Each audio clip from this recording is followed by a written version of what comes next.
بسم اللہ الرحمن الرحیم۔ آج میں آپ کے ساتھ قرآن مجید کے 19ویں سپارے کا خلاصہ شیئر کر رہا ہوں۔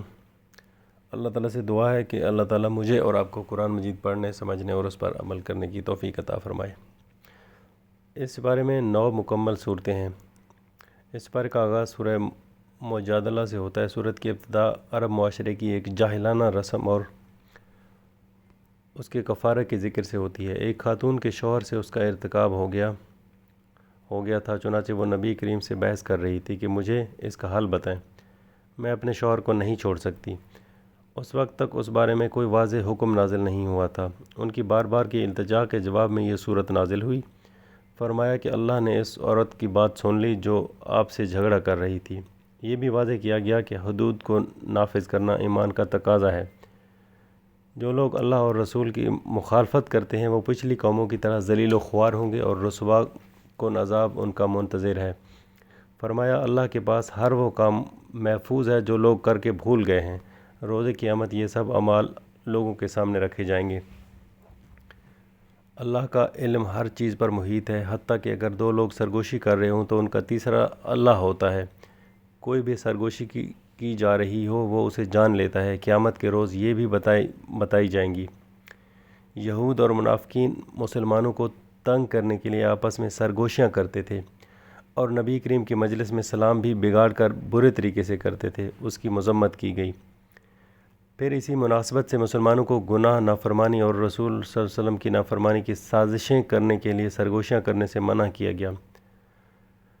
کانا پھوسی کرنا شیطان کا کام ہے، البتہ نیکی اور تقوی کے کام کے لیے اجازت ہے۔ پھر مجلس کا ایک ادب اور بتایا کہ جب مجلس میں بیٹھے ہو تو دوسروں کا بھی خیال رکھیں۔ اللہ تعالیٰ کشادگی پیدا کر دے گا، چنانچہ مجلس کے آداب کا خیال رکھنا چاہیے۔ اگر کسی غلط جگہ یا راستہ میں بیٹھنے کی وجہ سے منتظمین کی طرف سے اٹھنے کا کہا جائے تو برا نہیں ماننا چاہیے۔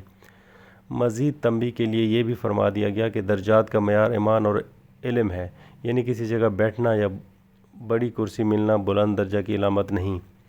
منافقین کی مزید بری عادات کی مذمت کی گئی اور انہیں عذاب کی وعید سنائی گئی۔ فرمایا اللہ کے سامنے مال اور اولاد کچھ کام نہیں دیں گے۔ شیطان نے ان کو اللہ کا ذکر بھلا دیا، وہ ان پر مسلط ہو گیا۔ ایسے ہی لوگ شیطان کے ساتھی ہیں۔ جو لوگ اللہ اور رسول کی مخالفت کرتے ہیں وہ ذلیل ترین لوگ ہیں۔ چنانچہ اللہ اور اس کے رسول کے بعد اپنی عقلی تاویلات پیش کرنا، غلط مطلب نکالنا یا ان کو فرسودہ قرار دینا سب انتہائی خطرناک ہے، رب کی ناراضگی اور ذلت کا سبب ہے۔ آخر میں مسلمانوں کو خوشخبری سنائی گئی کہ اللہ نے غلبہ اپنے اور رسول کے لیے رکھ دیا۔ ایمان والے وہ ہیں جو اللہ اور رسول کی مخالفت کرنے والوں سے دوستی نہیں کرتے، خواہ وہ ان کے قریبی رشتہ دار ہی ہوں۔ ایسے ہی لوگوں کے دلوں میں ایمان ثبت ہو گیا ہے، ان کی مدد کی گئی ہے، یعنی اللہ کا گروہ ہے۔ ان کے لیے رب کی رضا اور جنت کی خوشخبری ہے، یہی گروہ کامیاب ہے۔ اس کے بعد سورہ حشر شروع ہو جاتی ہے۔ اللہ کی تسبیح کے ساتھ ذکر سے سورت کا آغاز ہوا کہ آسمانوں اور زمین میں ہر چیز اللہ کی تسبیح بیان کرتی ہے۔ مدینہ منورہ میں یہود کا ایک قبیلہ بنو نذیر تھا۔ انہوں نے ایک دفعہ نبی کریم کو بلا کر دھوکے سے شہید کرنے کی کوشش کی تھی۔ اس پر ان کو مدینہ سے جلاوطن کر دیا گیا تھا۔ اس صورت میں اس واقعہ میں مسلمانوں کی فتح اور یہودیوں کی ہزیمت کی طرف بھی اشارہ کیا گیا ہے۔ مسلمانوں نے کئی روز ان کا محاصرہ کیے رکھا تھا، چنانچہ انہوں نے ہیبت زدہ ہو کر ہتھیار ڈال دیے تھے۔ فرمایا اللہ اپنے مخالفوں کو سزا دینے میں بہت سخت ہے۔ ان کا بہت سا مال اور اسباب بھی ان کے جانے کے سبب مسلمانوں کو ملا تھا۔ اس کے متعلق بھی اس صورت میں احکام بیان ہوئے کہ جو مال بغیر لڑائی کے حاصل ہو وہ غنیمت کے احکام کے تحت نہیں آتا، بلکہ یہ مال فی کہلاتا ہے۔ اس کے احکام غنیمت سے مختلف ہیں، اس کی تقسیم رسول کا اختیار ہے۔ چنانچہ فرمایا یہ مال اللہ اور اس کے رسول، اہل بیت، یتیموں، مسکینوں اور مسافروں کی مدد کے لیے۔ اس حکم کی حکمت یہ بھی بیان کی گئی ہے کہ مال کچھ مالدار لوگوں کے درمیان ہی گردش نہ کرتا رہے، بلکہ معاشرے کا نادار طبقہ بھی اس سے فائدہ اٹھائے۔ وعدہ کیا گیا کہ جو رسول تمہیں دیں وہ لے لو اور جس سے تمہیں روکتے ہیں رک جاؤ۔ یہ حجیت حدیث کی بڑی واضح دلیل ہے۔ مہاجرین اور انصار کی ان کی خوبیوں کے ذکر کے ساتھ تعریف کی گئی ہے۔ انصار کے ایثار کا خصوصی ذکر کیا گیا ہے۔ ان لوگوں کو بھی اس مال فی میں حصہ میں آئیں گے اور ایک دوسرے کی خیر خواہی کریں گے، ان کا بھی اس مال میں حصہ ہے۔ فرمایا اصل کامیاب وہ ہے جو نفس کی تنگی اور بخل سے بچا لیا گیا۔ ان صالح مسلمانوں کے بعد منافقین کی بری خصلتوں اور ان کی قبیح فطرت کا ذکر کر کے مذمت کی گئی ہے۔ ان کی سب خفیہ تدابیر جو وہ یہود کے ساتھ مل کر سوچتے تھے وہ سب کھول کر بیان کر دی گئی۔ ان کو شیطان کے مشابہ قرار دیا گیا، یہ دونوں ہمیشہ جہنم میں رہیں گے۔ ایمان والوں کو تقوی اور آخرت کی فکر کی ترغیب دی گئی۔ جب انسان اللہ کے ذکر سے غفلت کرتا ہے تو وہ اپنی اصل ذمہ داری بھول جاتا ہے، اس سے بچنے کی بھی تلقین کی گئی ہے۔ اہل جنت اور اہل دوزخ کبھی برابر نہیں ہو سکتے۔ فرمایا اگر یہ قرآن کسی پہاڑ پہ نازل کیا جاتا تو وہ بھی اللہ کی خشیت سے ریزہ ریزہ ہو جاتا۔ آخر صورت میں توحید اور اللہ تعالیٰ کی متعدد صفات بیان کی گئی ہیں اور شرک سے پاکی بیان کی گئی ہے۔ جب رسول صلی اللہ علیہ وآلہ وسلم نے مکہ فتح کرنے کا ارادہ کیا تو سختی سے تنبیہ کی گئی کہ کفار مکہ کو اس ارادے کی خبر نہ ہو۔ آپ نے اللہ تعالیٰ سے بھی اس چیز کی دعا کی۔ آپ چاہتے تھے کہ اچانک حملہ آور ہوا جائے۔ اس موقع پر ایک صحابی جو غزوہ بدر میں شریک ہوئے تھے اور ان کے گھر والے ابھی تک مکہ میں تھے، نے ایک خط کفار مکہ کو بھیجا جس میں آپ صلی اللہ علیہ وسلم کے اس ارادے کی خبر تھی۔ ان کا مقصد یہ تھا کہ میں کفار مکہ پہ احسان کروں گا تو وہ جنگ کی صورت میں میرے بال بچوں کا خیال کریں گے۔ جیسے ہی وہ خط روانہ ہوا بذریعہ وحی نبی کریم کو اطلاع مل گئی، چنانچہ بر وقت کارروائی کر کے خط کو رکوا دیا گیا۔ اس پر یہ صورت نازل ہوئی اور اللہ مسلمانوں کے دشمنوں سے دوستی کی مخالفت کی گئی۔ فرمایا ہجرت کے بعد کفار مکہ سے خفیہ پیغام رسانی جاری مت رکھو، وہ دین کے دشمن ہیں اور ہرگز تمہارے دوست نہیں بن سکتے۔ کافر پر اعتبار نہیں کرنا چاہیے، وہ اسلام سے زیادہ تمہارے دوبارہ کافر بن جانے میں دلچسپی رکھتے ہیں۔ یہ بھی تنبیہ کی گئی ہے کہ جن گھر والوں اور اولاد کی محبت میں یہ کام کیا ہے وہ قیامت کے دن کام نہیں آئیں گے۔ پھر ابراہیم علیہ السلام کی مثال بیان کی گئی ہے کہ مسلمانوں کے لیے تو ان کی مثال ہے کہ کس طرح اللہ کی خاطر اپنے خاندان، ملک، گھر بار سب کچھ چھوڑ دیا تھا۔ جو لوگ مسلمانوں پر ظلم نہیں کرتے اور لڑائی نہیں کرتے ان کے ساتھ عدل و انصاف اور بھلائی کرنے میں کوئی حرج نہیں، لیکن جو ظلم کر چکے ان سے خبردار رہنا چاہیے۔ صلح حدیبیہ کی ایک شک یہ بھی تھی کہ اگر کوئی مسلمان ہو کر مدینہ جائے گا تو اسے واپس مکہ بھیج دیا جائے گا۔ یہاں اللہ تعالیٰ نے خواتین کو اس سے مستثنیٰ قرار دیا ہے۔ فرمایا اگر کوئی عورت مسلمان ہو کر آئے تو ان کے ایمان کی جانچ پڑتال کر کے مدینے میں ہی روک لو، کفار کے پاس نہ بھیجو۔ اسلام لانے کے بعد کفار سے ان کے نکاح ختم ہو گئے، اس لیے واپسی کا جواز بھی ختم ہو گیا۔ ساتھ ہی واضح کر دیا مسلمان مرد بھی کافر عورتوں سے شادی نہیں کر سکتے۔ پھر کچھ احکام ایسے مرد و خواتین کے مہر کے بارے میں دیے گئے۔ کچھ اور امور بتائے کہ خواتین جب مسلمان ہوں تو ان سے بیعت کیا کرو۔ آخر میں پھر فرمایا کہ مغضوب لوگوں کو دوست نہ بناؤ۔ اس کے بعد سورہ صف شروع ہو جاتی ہے۔ اس سورت کا آغاز بھی تسبیح سے ہوا کہ سب مخلوق اللہ کی تسبیح کرتی ہے۔ پھر فرمایا ایسی باتیں کیوں کہتے ہو جو کرتے نہیں، یہ بات خدا کو سخت ناپسند ہے، یعنی قول و فعل کا تضاد اللہ کے نزدیک سخت ناپسندیدہ ہے۔ حدیث کے مطابق ایسے خطیب جو لوگوں کو نیکی کا کام دیتے ہیں اور خود نہیں کرتے، ان کے ہونٹ آگ کی کینچیوں سے کاٹے جائیں گے۔ اور بھی کئی حدیث میں ایسے لوگوں کے بارے میں وعید آئی ہے جن کے قول و فعل میں تضاد ہوگا، لہٰذا ہمیشہ اپنا قول اور عمل درست اور ایک جیسا رکھنا چاہیے اور وعدہ نبھانا چاہیے۔ پھر اللہ نے مجاہدین کی تعریف کی جو صف بستہ ہو کر اللہ کی راہ میں لڑتے ہیں، گویا سیسا پلائی ہوئی دیوار ہیں۔ وہ اللہ کو بہت محبوب ہیں، اس سے ان کی ثابت قدمی بھی ظاہر ہوتی ہے۔ موسیٰ علیہ السلام کا ذکر کیا گیا۔ عیسیٰ علیہ السلام نے نبی کریم کی آمد کے بارے میں جو خبر دی تھی اس کا ذکر ہوا۔ فرمایا سب سے بڑا ظالم وہ ہے جو اللہ پر جھوٹ باندھے۔ مومنوں کو تسلی دلائی گئی کہ کافر چاہتے ہیں کہ آپ بے بنیاد پروپیگنڈا سے اسلام کے نور کو بجھا دیں، لیکن وہ کامیاب نہیں ہوں گے، لہٰذا اسلام اور مسلمانوں کے خلاف پروپیگنڈا کبھی بھی کامیاب نہیں ہوا، کیونکہ اللہ نے اس دین کے غلبہ کا ذمہ لیا ہے۔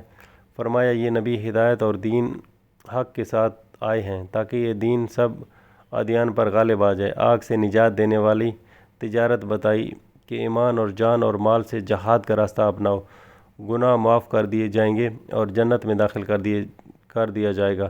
اس کے علاوہ اللہ کی مدد اور فتح بھی نصیب ہوگی۔ آخری صورت میں پھر عیسیٰ علیہ السلام اور ان کے ساتھیوں کا ذکر کر کے ترغیب دلائی گئی ہے کہ دین کے مددگار بن جاؤ۔ سورہ جمعہ۔ اس صورت کا آغاز بھی اللہ کی تسبیح اور صفات کے ذکر سے ہوا، پھر نبی کریم کی بعثت کا ذکر کیا گیا اور آپ کے وظائف بیان کیے گئے۔ آیات کے مطابق تلاوت، آیات، تزکیہ اور کتاب اور حکمت کی تعلیم، یہ 4 بنیادی ذمہ داریاں نبی کریم کو دی گئی تھیں اور یہی دین کی تعلیم کا بنیادی ڈھانچہ ہے۔ نیز واضح کیا گیا کہ آپ صلی اللہ علیہ وآلہ وسلم امیوں یعنی عربوں کی طرف بھیجے گئے اور ان لوگوں کی طرف بھی آپ کو بھیجا گیا جو بعد میں آئیں گے۔ اس آیات سے آپ کا تمام عالم کی طرف مابعوث ہونا واضح ہوا۔ یہ ایمان، قرآن اور اس کی تعلیم اللہ کا فضل ہے۔ اللہ جسے چاہتا ہے اپنے فضل سے نوازتا ہے۔ اہل کتاب کی مثال دے کر سمجھایا گیا کہ جو کتاب کو حاصل کر کے اس کو سمجھتے اور عمل نہیں کرتے، ان کی مثال گدھے کی طرح ہے جس پر کتابوں کا بوجھ لاد دیا گیا ہو۔ چنانچہ صرف زبان سے پڑھنے اور عمل نہ کرنے والوں کی مذمت کی گئی ہے۔ اہل قرآن اور حامل قرآن اصل میں وہی ہے جو عمل بھی کرے۔ جمعہ کے دن خاص حکم دیا گیا کہ جب جمعہ کی اذان ہو جائے تو خرید و فروخت اور سب کام ترک کر کے نماز کا اہتمام کرو۔ نماز سے فارغ ہو کر دوبارہ اپنے کام اور روزی کمانے میں مشغول ہو جاؤ، اس میں کوئی قباحت نہیں۔ اس سب کے ساتھ کثرت سے اللہ کا ذکر کرنے کا حکم ہے۔ جو کچھ اللہ کے پاس ہے وہ بہتر ہے، اللہ سب سے بہتر رزق دینے والا ہے۔ اس کے بعد سورہ منافقون شروع ہو جاتی ہے۔ اس صورت میں تفصیل سے منافقین کے قول اور ان کے جھوٹ کا ذکر کیا گیا ہے۔ فرمایا گیا، اللہ گواہی دیتا ہے کہ منافق جھوٹے ہیں، یہ سب بہت خوشنما باتیں کرتے ہیں لیکن ان کا کوئی فائدہ نہیں ہوتا، یعنی صرف باتیں ہیں، عمل کچھ نہیں ہے۔ عزت تو دراصل اللہ، رسول اور مومنین کے لیے ہے۔ مال اور اولاد اللہ کے ذکر سے روکنے کا سبب نہیں بننی چاہیے۔ موت سے پہلے کے صدقہ کی ترغیب دی گئی۔ جب موت آ جائے گی تو کسی کو بھی مہلت نہیں ملے گی۔ ایک غزوہ سے واپسی پر منافقین نے نبی کریم کے بارے میں کچھ نامناسب باتیں کی تھیں اور بعد میں مکر گئے تھے۔ اس کو بھی اس صورت میں کھول کر بیان کر دیا گیا اور مذمت کی گئی۔ اس کے بعد سورۃ التغابن شروع ہو جاتی ہے۔ اس صورت میں اللہ کی ملوکیت، حمد و تسبیح اور ابتدا ہوئی۔ اللہ ہی نے سب کو پیدا کیا اور بہت خوبصورت بنایا، پھر کوئی کافر ہو گیا اور کوئی مومن۔ آسمان اور زمین مصلحت سے پیدا کیے گئے۔ اللہ ظاہر باطن حتیٰ کہ دلوں کے راز بھی جانتا ہے۔ وہ بے نیاز اور قابل تعریف ہے۔ پچھلی قوموں کی تکذیب اور ان کے انجام سے عبرت دلائی گئی۔ نبی کریم کو حکم دیا گیا کہ رب کی قسم کھا کر فرما دیں کہ تمہیں ضرور اٹھایا جائے گا اور جو کچھ دنیا میں کیا اس سب کی ضرور خبر دی جائے گی، لہٰذا اللہ، رسول اور قرآن پر ایمان لاؤ۔ قیامت کا دن ہار جیت کا دن ہوگا۔ مومن کے لیے جنت کی خوشخبری اور کافر کے لیے آگ کی وعید ہے۔ واضح کر دیا کہ جو بھی مصیبت آتی ہے اللہ کے اذن سے آتی ہے۔ جو ایمان لاتا ہے اللہ اس کے دل کو ہدایت بخشتا ہے۔ اللہ اور اس کے رسول کی اطاعت کا حکم دیا گیا ہے۔ پھر فرمایا، تمہاری اولاد اور شریک حیات میں بعض تمہارے دشمن ہیں، یعنی آخرت کے نقصان کا سبب بن جاتے ہیں۔ مال اور اولاد آزمائش ہیں، جتنا ہو سکے اللہ سے ڈرو، اس کی اطاعت کرو اور اس کے راستے میں خرچ کرو۔ جو اللہ کو قرض حسنہ دے گا اس کو بڑا اجر ملے گا۔ جو حرص اور دل کی تنگی سے بچ گیا وہ کامیاب ہے۔ اللہ کی تعریف پر ہی صورت کا اختتام ہوا۔ اس کے بعد سورہ طلاق شروع ہو جاتی ہے۔ اس صورت میں تفصیل سے طلاق کے احکام ذکر کیے گئے ہیں، نیز درمیان میں جگہ جگہ تقویٰ کے فوائد بھی بیان کیے گئے ہیں۔ فرمایا، جو اللہ سے ڈرتا ہے اس کے لیے مشکلات سے نکلنے کا راستہ پیدا کر دیتا ہے۔ ثابت ہوا مشکلات سے نکلنے کا راستہ تقویٰ ہے۔ ان ڈرنے والے لوگوں کو اللہ ایسی جگہ سے رزق دیتا ہے جہاں سے وہم و گمان میں بھی نہیں ہوتا۔ جو اللہ پر توکل کرتا ہے اس کے لیے اللہ کافی ہے۔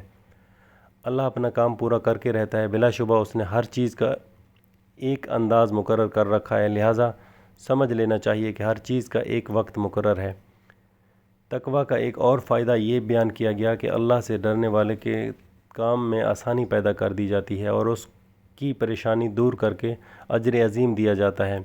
اللہ کسی کو طاقت سے بڑھ کر تکلیف نہیں دیتا، وہ جلد ہی تنگی کے بعد آسانی کر دیتا ہے، لیکن جو اللہ اور اس کے رسول کے حکم سے سرتابی کرتا ہے اسے سخت سزا بھی دی جاتی ہے۔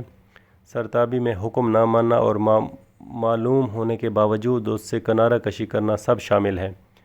قرآن کے نزول کا مقصد بیان کیا گیا تاکہ لوگوں کو تاریکی سے نکال کر روشنی میں لے آئے۔ مومن کے لیے بہترین رزق اور جنت کی بشارت ہے۔ اللہ کی تخلیق اور علم کامل کا ذکر سے سورت کا اختتام ہوا۔ اس کے بعد سورہ تحریم شروع ہو جاتی ہے۔ اس سورہ میں ایک خاص واقعے کی طرف اشارہ سے سورت کا آغاز ہوا، جس میں آپ صلی اللہ علیہ وآلہ وسلم نے اپنی کچھ ازواج کی وجہ سے شہد کو اپنے اوپر حرام قرار دیا تھا۔ فرمایا، بیویوں کی خاطر اللہ کی نعمتوں کو ترک نہ کریں۔ اپنی قسم کا کفارہ ادا کرنے کا طریقہ بھی اللہ نے بتایا ہے۔ پھر ازواج مطہرات کو تنبیہ کی گئی کہ اللہ نبی کو خبر دے دیتا ہے۔ کہا گیا کہ اگر پیغمبر کو تکلیف دینے کی کوشش کی تو آپ کی مدد کے لیے اللہ، جبرائیل امین اور تمام صالح مسلمان ہیں۔ ایک اہم سبق یہ دیا گیا کہ آپ اپنے آپ کو اور اپنے گھر والوں کو آگ سے بچاؤ، جس کا ایندھن آدمی اور پتھر ہوں گے۔ اس آگ پر تندخو سخت گیر فرشتے مقرر ہیں جو وہی کچھ کرتے ہیں جو اللہ انہیں حکم دیتا ہے اور نافرمانی نہیں کرتے۔ یہاں ایمان والوں کو آگ سے بچنے کی تنبیہ کی گئی ہے۔ چنانچہ ثابت ہوا کہ صرف اللہ کی رحمت پر تکیہ کر کے گناہ کیے چلے جانا فائدہ نہیں دے گا۔ اللہ اگر غفور و رحیم ہے تو وہ انصاف پسند اور زبردست انتقام لینے والا بھی ہے۔ اگر نیک عمل کا پلڑا ہلکا ہوگا تو اپنے گناہوں کی سزا بھگتنی پڑے گی۔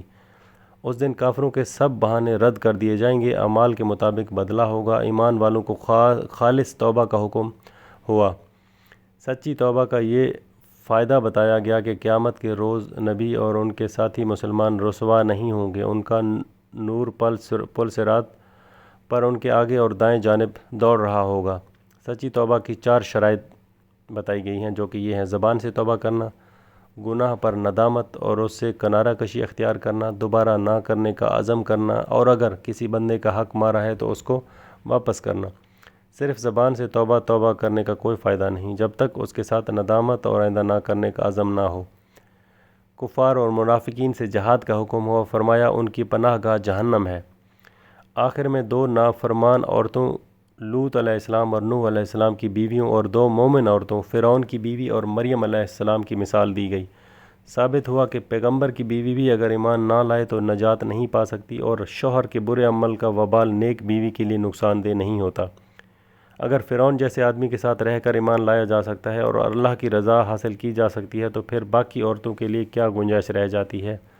پھر مریم علیہ السلام کی عفت و عصمت، حیا اور عبادت کی تعریف کی گئی۔ ان کی زندگی میں خواتین کے لیے آزمائشوں سے نکلنے اور ان میں کامیاب ہونے کا بہترین نمونہ ہے۔ یہ تھا قرآن مجید کے 28ویں سپارے کا خلاصہ۔ دعا ہے اللہ تعالیٰ مجھے اور آپ کو قرآن مجید پڑھنے، سمجھنے اور اس پر عمل کرنے کی توفیق عطا فرمائے۔